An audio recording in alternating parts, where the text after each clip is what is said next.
You're listening to Civic Media. You can tune into any of our live shows on any radio station across the state with the Civic Media app. Find us in your phone's app store and listen anytime, anywhere. From the Civic Media World Headquarters in Madison, Wisconsin, it's the Todd Albaugh Show. And now, pursuing truth wherever it may lead, here's your host, Todd Albaugh.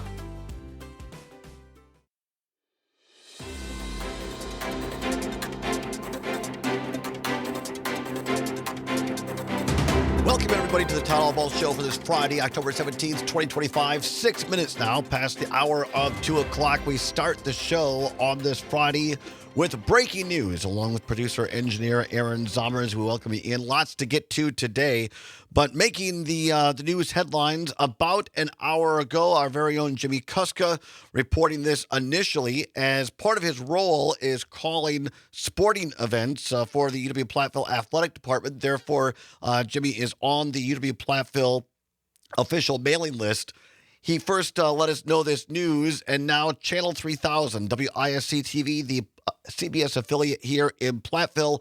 The headline this afternoon, the University of Wisconsin-Platteville Baraboo Sauk County campus is closing in the spring semester, after the spring semester of 2026. Here's the story, courtesy of Channel 3000. The University of Wisconsin-Platteville will be ceasing operations on its Baraboo Sauk County campus effective May 22nd, 2026. The decision came after, quote, careful considerations, unquote, that students, staff, and faculty are supported throughout this transition. Officials said that the spring 2026 semester will continue as planned with in-person classes at the Baraboo Sauk County campus. UW-Platteville is set to help students transition to the main campus. The university will develop individualized plans for the staff and faculty. The statement coming from UW-Platteville Chancellor Tammy Ivanovich says, quote, this decision was not made lightly. Enrollment continues to decline on that campus, and we are committed to being good partners with the city and county by ensuring that the campus can be used in ways that best serve the region. We remain dedicated to supporting our students, faculty, and staff through the transition. Student success is at the heart of our mission, and it goes on from there, unquote. That are the words of the UW-Platteville Chancellor, which oversees UW-Baraboo as well. The campus opened in 1968, and of course, comes after the first of the two-year campuses in the UW system, one of 13 at the time, the University of Wisconsin Center Richland. We were there when that news first broke. And subsequently, by my count, and I'll stand corrected, by my count, this is now the 7th of the 13 two-year campuses that will be closed under the tenure of the University of Wisconsin System President Jay Rothman and during the term of Democratic Governor Tony Evers. Joining us to discuss this breaking news via telephone from his home in Richland Center, the former Wisconsin State Senate Majority Leader, Republican Dale Schultz, who also served in as many roles over his time in the legislature as the chair of the Higher Education Committee in the State Senate, which oversees both the UW system and the technical college system in this state. And, of course, he spent time on the powerful Joint Finance Committee. Dale, and in full disclosure, I was Dale's chief of staff for a time as well. Dale, good afternoon. Thank you for making time on this disturbing news afternoon. Well, good afternoon, Todd. This is indeed disturbing news. You know, I was always very proud of the University of Wisconsin when it believed that the borders of the university are the borders of the state. And with each campus that closes, those borders shrink in size, and the students, the traditional and non-traditional students who depended on these campuses, find themselves being left high and dry. And for a state that once prided itself on its educational prowess, it is indeed a sad day. And you know what is so insulting is that once again, the university board of regents and administration didn't hold a public discussion and forum. And yes, they dropped the news. late on Friday, where all news goes to the graveyard as quickly as possible. Dale, you represented, correct me if I'm wrong, over your 30-plus years in the state legislature, the assembly, and the state senate. You always either represented UW-Baraboo, UW-Richland, or UW-Platteville, or at one time, I think all three. So you're keenly aware of the needs and the resources of these universities in Southwest Wisconsin. And it would seem to me, and what I find to be particularly disingenuous in this is Chancellor Evanovich saying that they're going to be there to help the community transition. We know that UW-Richland County, another very financially strained county where you're at, I'm from, and Howard Markline and Tony Kurtz got $2 million in the last budget through the Joint Finance Committee to help Richland County, quote-unquote, transition. But the untold story is Richland County had to take over $1 million of that just to build a new bridge to get the equipment onto campus to help do some of these things that need to be done. Where's the promise for actual dollars for Sauk County, Dale? And talk to us a little bit about, about this. Sauk County taxpayers have already allocated resources that were very needed for their county nursing home because they were told that if they did that UW system in Platteville would work to save this Baraboo campus. Well, that's pretty much the story. And I think once again, the rug was pulled out from underneath folks and people in this area who are worried about the economy like they are in many places in this country, particularly young people. The ability to be job worthy depends on continuing education and access to education. And this just is another nail in the coffin. And it means that rural areas and smaller communities are going to not prosper like they should. I mean, I don't know that I can say that these communities will dry up and blow away, but I do know that they've invested considerable money, resources, time in trying to make this a cornerstone of industrial development, tourism, and a way to bring young people back to these communities. And now it appears to be for naught.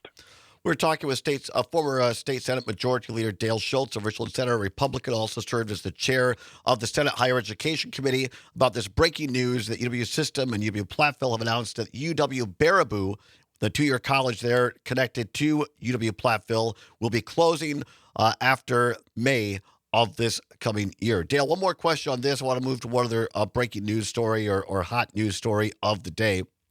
On this campus thing, you've been in the legislature. You've seen the importance. I know you understand the importance of higher education for rural counties. But what do you make? I want to go back to something you said earlier. What do you make of President Jay Rothman never setting foot in Richland County and talking with local elected leaders or campus people? I don't see any evidence that he did so in Sauk County for this Baraboo campus. I haven't found evidence he's done it at any other of the two-year colleges that he's closed. And even Democratic Governor Tony Evers, we never hear anything. We never. All we hear is this excuse of, well, the enrollment is low. Well, 178 people at the Baraboo campus might be down, but it wasn't like it was 50-something at Richland. And the system never provided monies for a recruiter for these colleges. Why isn't there more transparency on both the UW system part, on the Republicans in the Joint Finance Committee, and Governor Evers? For many years, the system was engaged in enrollment management, and that somebody decided they weren't going to do anymore. And I assume it was since there wasn't support or enough support for the university from the state, they had to turn to more lucrative ways of getting the money from students that were from out of state. And again, what that does to the students in this state overall is it means that they have less opportunities. And, it's getting to the point where there isn't any mystery why people are upset and angry about government in all its respects, it's just hard to trust anybody. They never carry through on their word. They don't seem to be interested. It's just a bunch of folks who think they have all the answers and they don't need to listen to anybody. People want a seat at the table. They want an opportunity to discuss what's important to them and the issues that are important to them, and they don't seem to get it. Folks want to brush things under the rug. They want to not provide, the complete transparency, and in the end, it leaves the general public, with a bad taste in their mouth. And what it looks to me is further evidence of bad leadership. Dale Schultz, former Senate Majority Leader for Wisconsin, on the phone with us. I want to jump to get your comments on one other story that's been breaking over the last 24 to 48 hours. The Capital Times breaking a story on Department of Public Instruction here in Wisconsin. Headline, 200 teacher sexual misconduct grooming cases here in the state of Wisconsin shielded from the public. And this is a lengthy story. It's a disturbing story. The gist of it is that over 200 cases of licensed both teachers, aides, support staff were investigated for sexual misconduct in the state and was never brought into the light of day. The Capital Times, the reporting, found at least 44% of the Department of Public Instruction's over 450 educator license investigations since 2018 involved sexual misconduct and grooming allegations. Here's what's odd to me is that Superintendent Dr. Jill Underly declined requests for this interview with the Capital Times, saying that, quote, it would create a conflict of interest, unquote, since Underly oversees educator licenses. That's according to her spokesperson, Chris Boucher. Dale, it's a disturbing story, but just your general comments on this reporting by the Capital Times and the reaction or non-reaction of Superintendent Underly. 2 minutes. Well, I think that the Capital Times deserves everyone in this state's gratitude for their aggressive reporting and getting to the issues that really concern people these days. With the Joseph Epstein thing in Washington, D.C., people have begun to believe that we are pedophiles everywhere. Now, the facts have yet to come out and should come out on every single one of these cases. Perhaps some are real grooming type problems. Others might just be blown out of proportion issues. But every one of them deserves a thorough and transparent discovery process. And it looks to me like here again in Madison, we've missed the opportunity to bring Republicans and Democrats together on something which is not partisan, and to sit them down and say, let's sort this out. Let's put in place some policies, procedures, and laws to make sure that Wisconsin isn't in this position again. Once upon a time, we were proud in this state of what people everywhere thought of our educational systems and schools.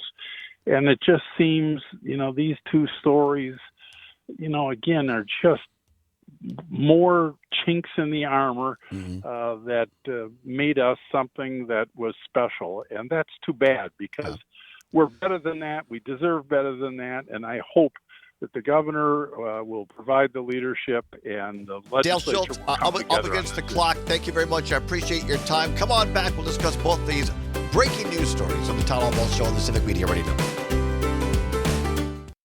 You're listening to Civic Media. Stay up to date on the latest news and information for your local community and Wisconsin by signing up for our free email newsletter. Visit civicmedia.us/email to get started. Pursuing truth wherever it may lead and having fun doing it. Welcome back to the Todd Albaugh Show on the Civic Media Radio Network, TGIF Friday edition, October 17th, 2025, 22 minutes now past the hour of 2 o'clock. Not a lot of fun in this hour, but we'll get to it in hour number 2. Coming up in hour number 2, Craig Benzine and Ty Morris of No Packers, No Life, great film. Going to be here briefly talking about their latest screening coming up this weekend tomorrow, maybe one tonight as well, but tomorrow here in Madison, we'll talk with them. Brand new segment we're calling Wisconsin Fun Fact. What's worse? Are you an allergy person? We'll talk about that. And Peter Rapine rounds out the show, the managing editor of EPOM's World, with a humorous look at the week in review. But for some huge news day for a Friday, as often is the case, and taking your calls on it, 855-752-4842, 855-752-4842. First, this breaking news, courtesy of Channel3000.com. The University of Wisconsin-Platteville will close the Baraboo Sauk County campus effective May 22nd of next year. Decision came after quote-unquote careful consideration and that students, staff, and faculty are supported throughout the transition. Once again, UW System is blaming the closure on enrollment, saying there are only 178 students left at the Baraboo Sauk County campus. And we've heard this narrative for going on 3 years from when they first closed the Richland campus.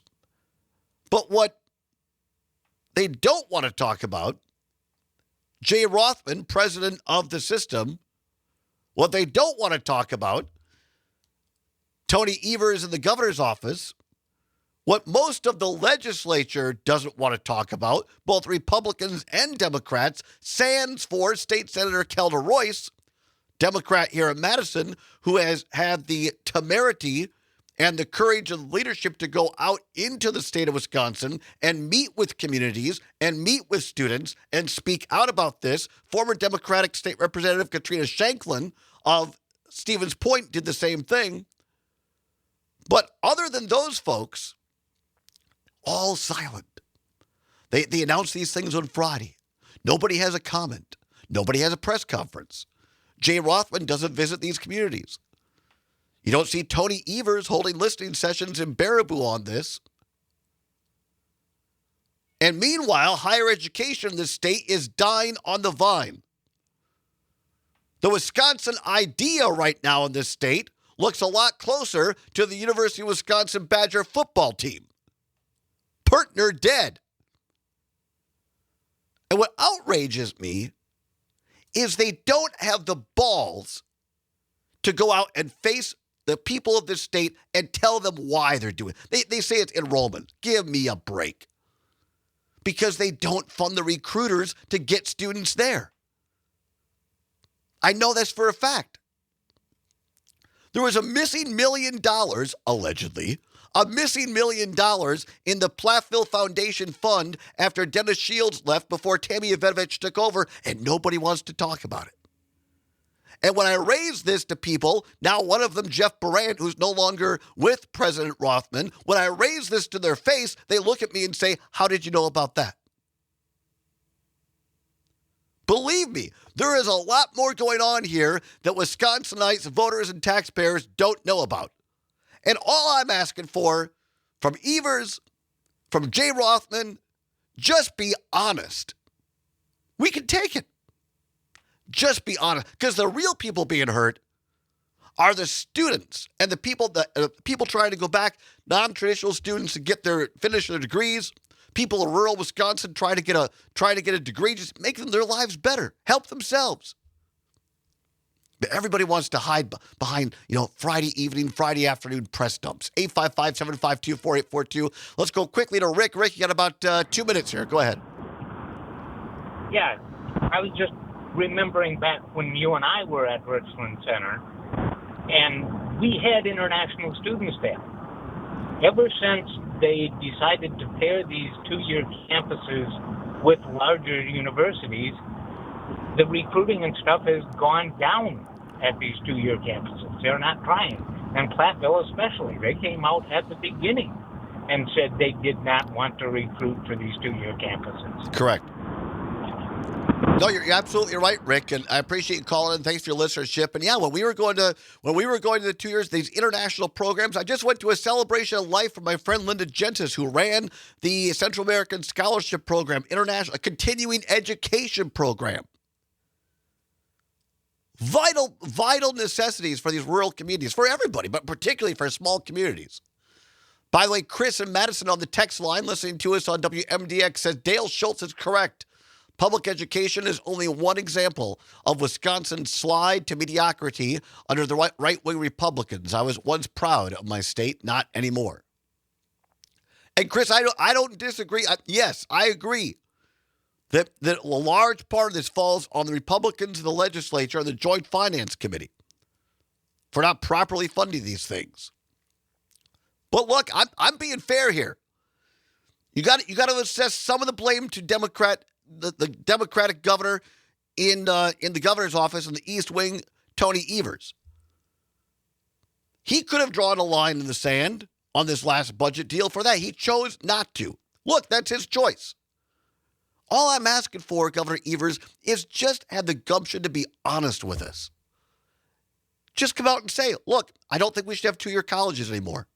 They've outlived their purpose. We're closing them all. Because that's where this is headed, by the way. There will be no two-year colleges left at the end of this culling connected to the UW system. They got rid of the map.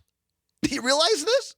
The official map of the UW system used to have the 13 4 years and 13 2 years. They redid the logo, changed the colors, changed the name, and they eliminated all of the 2 years off the map. You don't think that was a sign? Come on back after this. It's the Todd Ball Show on the Civic Media Radio Network.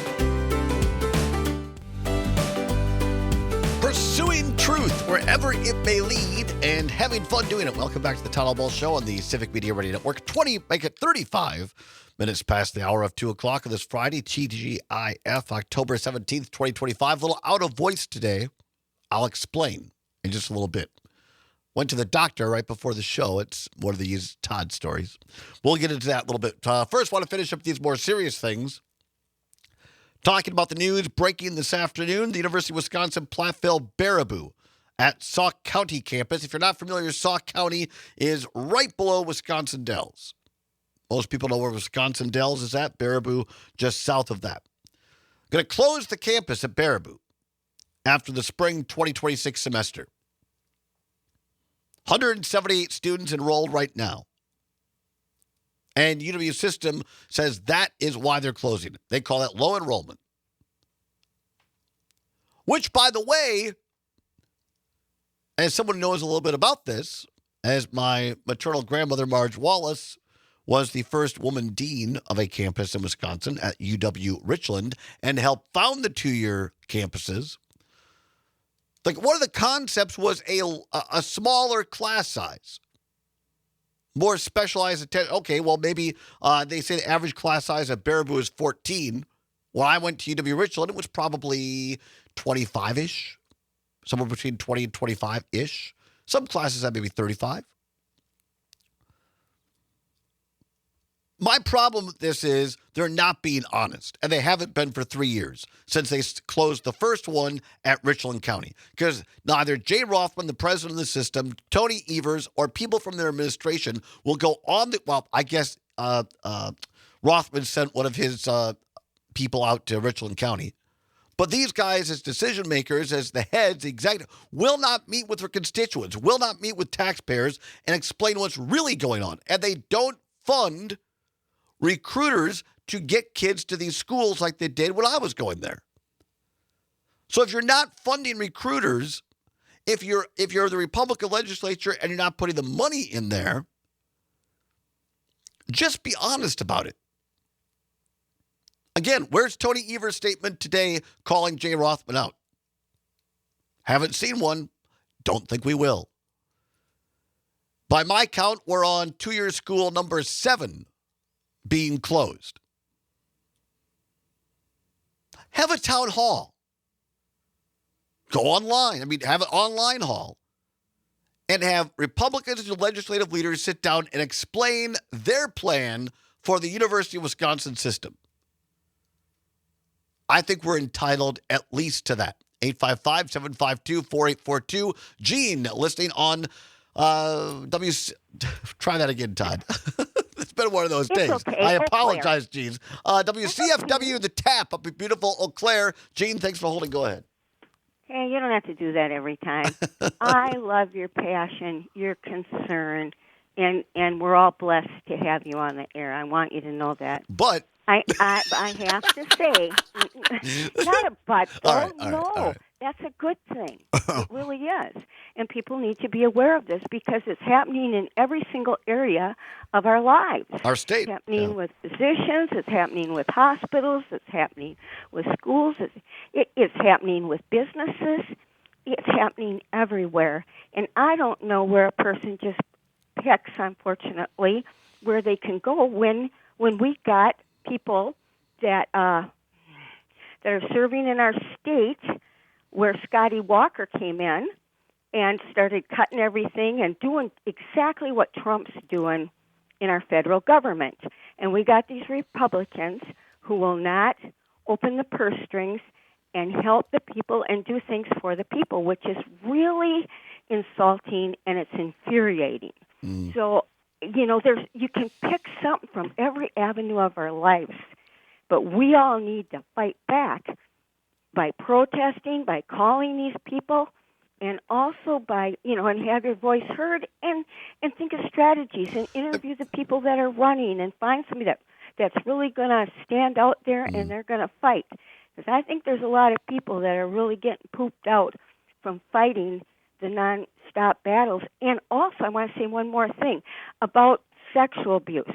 Very, very difficult thing to deal with. However, the DPI story is a different story, but go ahead. Yes. And I worked with kids who were sexually abused, and I worked in the school system, okay?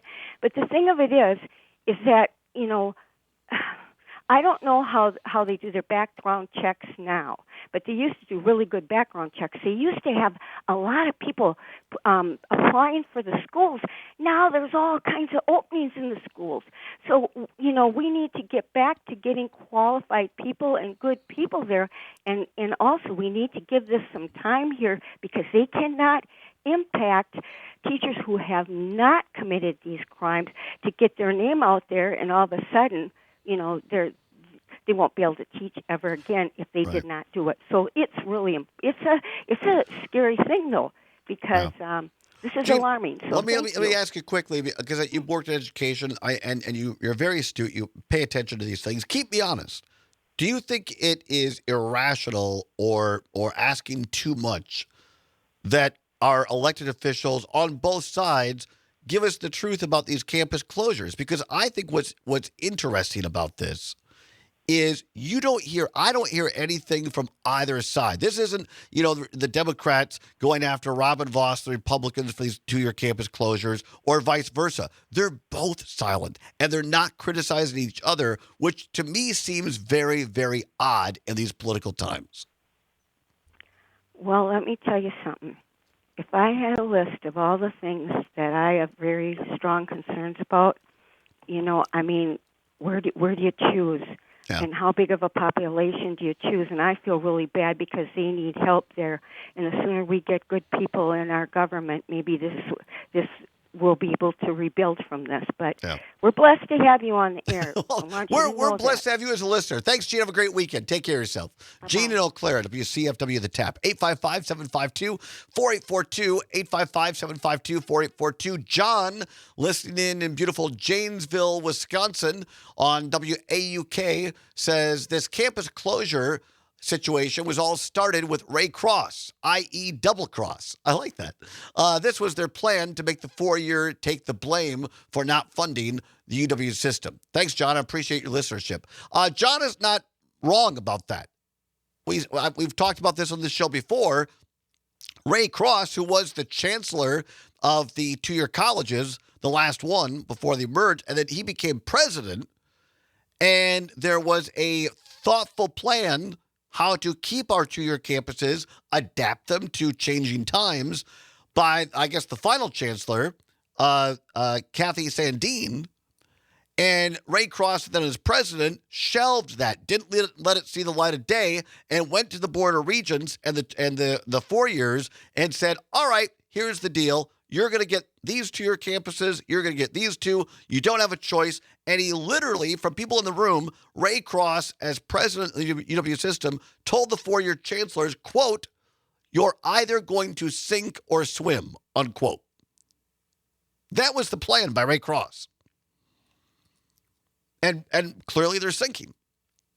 And then there's, as John points out, predominantly Republicans in the legislature underfunded the UW system.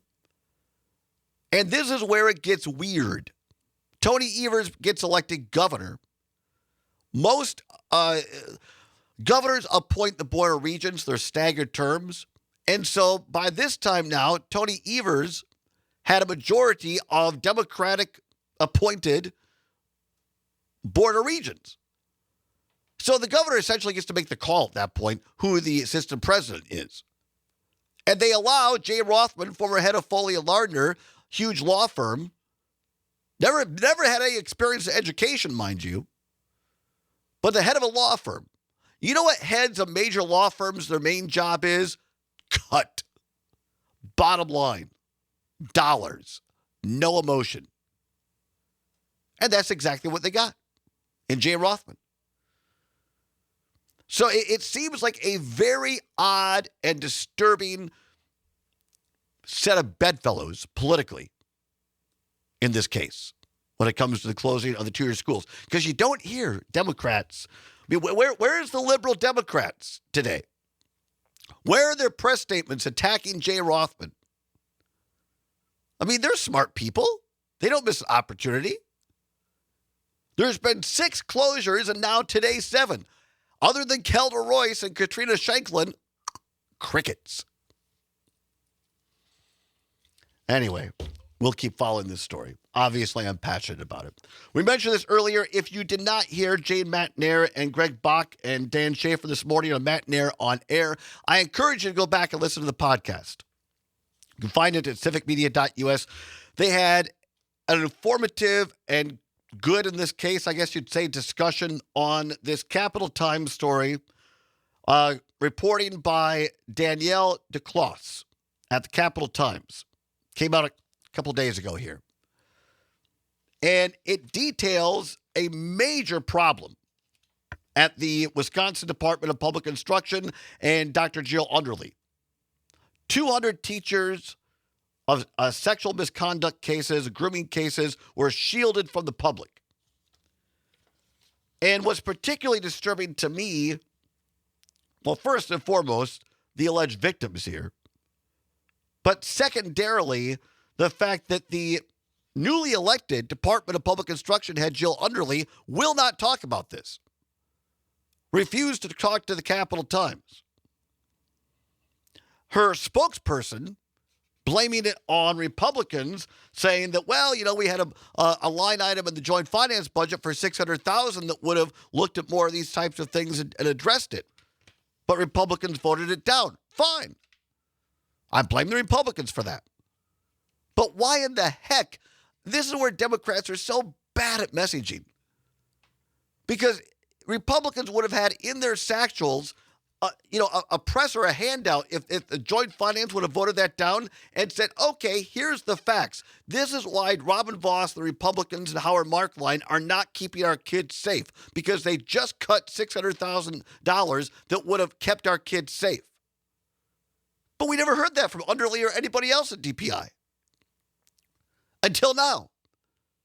And if it got voted down by the Joint Finance Committee, why in the heck wasn't Jill Underly and DPI immediately calling for a separate bill? Just like the Knowles Nelson Stewardship Fund people. That didn't get through the Joint Finance, but they've launched a public campaign working bipartisanly in the legislature right now on 2 different bills to fund the Nelson Stewardship Fund. Underly on this, crickets. I'm going to tell you right now, Dr. Jill Underly will not survive this. That is my prediction. Because how can you, if you're somebody in the Wisconsin Public Education Network, or if you're somebody in WEAC, the largest teachers union in the state, how can you invite Jill Underly to your conventions and events until she answers these things? You can't. I think she'll be forced to resign, and in my understanding of Wisconsin law, Governor Evers will appoint a new superintendent. Because you can't justify this. And it's a very graphic and very heartbreaking article from the Cap Times. And yes, there may be, this is important, there may be some people that were falsely accused. And they should have, and in many cases, and by the way, the cases in this Cap Time story, they're over. We'll come back, we'll explain it more, because this is really important. Stay with us. It's the Todd Albaugh Show on the Civic Media Radio Network. You're listening to Civic Media. Find the latest news, information, and archives of all your favorite shows on the Civic Media website, civicmedia.us. Welcome back to the Todd Albaugh Show on the Civic Media Radio Network across the state of Wisconsin. It's 8 minutes before the hour of 3 o'clock at the top of the hour. ABC, CBS News, weather, sports by a great sports reporter, Mike Clemens. And in hour number 2, we have Craig Benzine and Ty Morse from the great new film, No Packers, No Life. Going to talk about new screenings this weekend. Try to fit in a Wisconsin fun fact. What's worse? And then Peter Rapine, managing editor of EPOM's World, comes in with a humorous look at the weekend review. Lots to get to, a short time to get there. Talking about this story, the Capital Times. A couple days ago, again, if you didn't hear, go back and listen to Matt Nair on air this morning on civicmedia.us. Greg Bach, along with Jane Matt Nair, and our political editor, Dan Schaefer, had a thorough discussion on this Capital Times story, or go to the Cap Times and read it yourself. Danielle DeCloos, a year-long investigation into the Wisconsin Department of Public Instruction. I want to be clear. These were allegations against over 200 teachers, educators, aides, administrators, people in different school districts across Wisconsin that had misconduct/grooming cases that were shielded from the public. Some very graphic, disturbing details in this. My understanding in reading this article is that these are individuals who had allegations, in some cases graphic, and Wisconsin law provides one of the things in there that if you give up, if you're an educator, if you give up your license, you don't have to basically be investigated any further. And so some individuals did that. And the problem is, or the concern is, that these individuals are on a list at DPI and was not shared. And when they gave up their license, it doesn't say why. So theoretically, they could be hired somewhere else. And there's a database list at Department of Public Instruction they've been sitting on, and essentially forced the Capital Times to issue a Freedom of Information Act request to get this. In other words, tried to stop the press from getting this information. Because the only reason you file a information request, because you ask, is, hey, can I get this? No, not unless you file a request. And so that's very disturbing. And Dr. Jill Underly, no comment. And they're trying to blame it on the Republicans, saying, well, they were underfunded. Fine. But why didn't they immediately call for a bipartisan bill to fund this? Why did it take a Freedom of Information request to find this information out? And let me be clear about this. Republicans are already using this to go after all of public education. This is the problems with it, and politicize this. And let me also be clear, as someone who spends a lot of time with public educators and goes to a lot of these forums, there are teachers right now, and this is a real story, not anybody I know personally, but a teacher, educator saw a cell phone in the back of a student's pants, like in their jeans or whatever. And in that school, you're not supposed to have your cell phone in the classroom. The teacher said, hey, I see your cell phone. Please take it back to your locker. The father of that kid called the district the next day and said, why is that teacher looking at my kid's ass? That's where we're at on that side of it. So now you've got this story by the Cap Times, and Jill Underly only making everything worse by not just being truthful about it up front. I don't see how she politically survives. 855-752-4842. Rick, if you could do it quickly, please. Rick in Waukesha on WAUK. Go ahead. Okay, Frontline has a program about Paradise, California that burnt down 40,000 homes and a bunch of deaths. And before it happened, and during and after it happened, and all of the groups involved, departments of government, different groups of the media, it started on Campfire Road, and the public thought it started by a campfire. It started by the electrical towers. And they couldn't get a fire truck to it. when it was very little. Now, all of these groups explain all their reasons through this program, and it's all pointing fingers in a circle. It's every group, and then eventually the groups unite that it's nobody's fault. So your point is that these stories in Wisconsin, we have to have more transparency. No, that's a big part of it. Yeah. Now, this program was made like 4 years later, so they have all kinds of victims involved, interviews, and it's very well done. And this is how multiple groups program, and then eventually they cleanse themselves of their part, all as a group. Appreciate the call, Rick. Thank you very much. Rick and Waukesha, AUK. Yes, it doesn't matter whether it's in California or Wisconsin. You need transparency, whether that's the EW system, whether that's Department of Public Instruction. You need transparency. Linda on the text line in Middleton, listening on WMDX here in Madison, says she was a charter member of the charter class of Boo U. In other words, UW Baraboo. Said, so very sad. I met my husband there. It is disgusting. Whatever happened to the Wisconsin idea? Linda in Middleton, thanks. I appreciate that. On our leading story today of the UW Baraboo campus closing in this announcement here this afternoon. Lots to get to. Obviously not going to have we'll work this in, try to, before the end of the show. The No Kings rally this weekend. Be careful out there if you're going. And be prepared if you're not, if you're watching, for lots of disinformation. I've got stories here about misinformation in Chicago, stories of misinformation in Oregon, where the federal government, has been proven now, has manipulated video to try to justify use of force. So be careful what you see and hear this weekend from trusted news sources or otherwise. Let this play out, because there's going to be a lot of disinformation. I would say stay the heck off of social media this weekend as well. Look, one, two, I mean, I have stacks of news. So we could do 4 hours today, but we won't. We'll come back, though, after news, weather, and sports, and lighten it up a bit. We'll talk about the Green Bay Packers, and Peter Rapine is along as well. Stay with us. It's the All Balls Show for a Friday across Wisconsin on the Civic Media. Ready to... The national news cycle never stops, but it can be hard to find news about your local community. Civic Media is dedicated to providing quality local and state news coverage across Wisconsin. With the Civic Media app, you can get notifications about local stories that matter to you and your community. Find the free Civic Media app in your phone's app store and choose notifications from the menu to tell us what kind of news you want to hear about.